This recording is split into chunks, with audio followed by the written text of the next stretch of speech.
E aí, galera, tudo bem? Ó, nós aqui outra vez.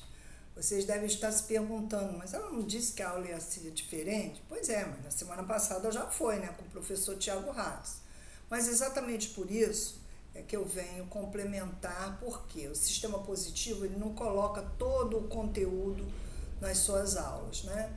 E precisamos concluir essa unidade 11 para que possamos fazer todas as atividades da apostila, do caderno de atividades e também para consultar na hora de fazer a avaliação 3, que já está chegando, hein? Então vamos lá. Colégio Ari Quintela, oitavo ano, professora Maria de Fátima, unidade temática 11, Brasil, Império, segundo reinado, complementação. Então, o professor Tiago Ratz falou do Segundo Império, que começou com Dom Pedro II ainda com 14 anos, por conta da sua maioridade, e começou sempre muito tumultuado, com eleições do cacete, aquela confusão de liberais e conservadores. E em 1848 houve uma revolução na província de Pernambuco. Então, o governo se organizava de maneira centralizada e priorizava certos grupos políticos, o que causou o descontentamento da população. Em 1848, na província de Pernambuco, a oposição dos liberais aos conservadores que estavam no poder gerou uma luta armada que ficou conhecida como Revolução Praieira. Então, vamos ver. Quem eram os revolucionários de Pernambuco? Os liberais.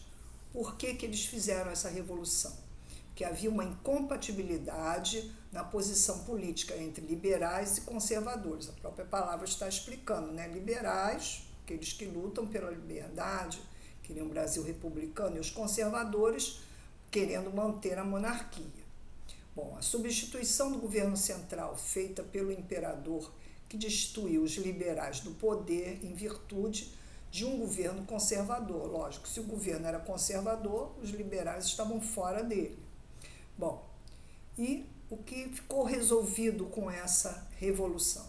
Dom Pedro II passou a distribuir os gabinetes de forma mista, contemplando ambos os partidos. Nós vemos, inclusive numa imagem que o professor Tiago mostrou para vocês, aquele carrossel, né? Onde Dom Pedro II alterna no poder liberais e conservadores para manter o equilíbrio dentro de seu governo. A economia do Segundo Reinado. O café se tornou o principal produto da economia brasileira. A cultura cafeeira alavancou as relações comerciais internacionais do país. Nesse período, foi crescente o número de trabalhadores imigrantes assalariados, porém, a mão de obra escrava ainda era presente e significativa. O plantio de café estendia-se no Vale do Paraíba, aqui no Rio de Janeiro, que é a região de Resende, né? E no Oeste Paulista. Observa-se algumas características de cada uma dessas regiões. Então, no Rio de Janeiro, no Vale do Paraíba, utilizava-se ainda a mão de obra escrava e técnicas ainda predatórias, né? Bem antigas. Mas no Oeste Paulista, que substituiu gradativamente, não foi assim imediatamente, a mão de obra dos escravizados pelos imigrantes europeus, principalmente os italianos, que trouxeram da Europa o conhecimento das técnicas de beneficiamento, então, do café.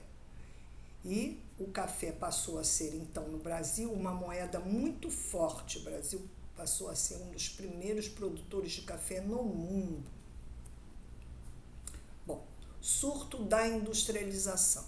As relações comerciais com a Inglaterra, no primeiro reinado e no período regencial, limitaram-se ao desenvolvimento da indústria do mercado brasileiro, que era abastecido por produtos estrangeiros, né? A Inglaterra dominava tudo, o Brasil devedor, isso no primeiro reinado e período regencial. Porém, no segundo reinado, a tarifa Alves Branco ocorreu um surto de industrialização que alavancou o desenvolvimento urbano e econômico do país. Então vamos ver que tarifa é essa, o que essa tarifa, que foi criada em 1844, mudou na economia brasileira. Ela aumentou os impostos sobre os produtos estrangeiros. Então as tarifas alfandegárias, ou seja, tudo que chegava no porto, né, de mercadorias vindas da Inglaterra, por exemplo, variavam de 20% a 60%. Tal medida acelerou o processo de industrialização no Brasil. Começamos, então, a valorizar o produto nacional e não o estrangeiro. Cultura e sociedade do Segundo Reinado. O panorama cultural e social do Brasil mudou de forma significativa com as transformações políticas do Segundo Reinado. Então, vamos ver os elementos que caracterizam esse período através desse organograma aí. A proibição do tráfico de escravizados em 1850, então diminuiu-se a vinda de escravos para o Brasil, aumentou então o tráfico interno, então os escravos que aqui existiam passaram a ser comercializados entre as províncias.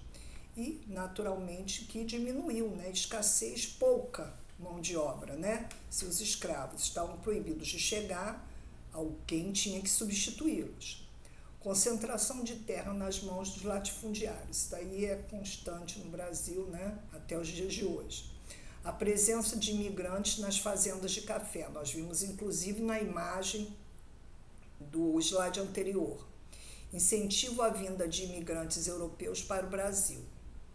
A Lei de Terras, de 1850, impossibilitava os imigrantes de comprar terras nos 3 primeiros anos. Então, ao mesmo tempo que se incentivava, que se financiava a vinda desses imigrantes, ao chegarem aqui, eles tinham que trabalhar durante 3 anos para pagar a sua viagem, né? E não podiam adquirir nada ainda no Brasil.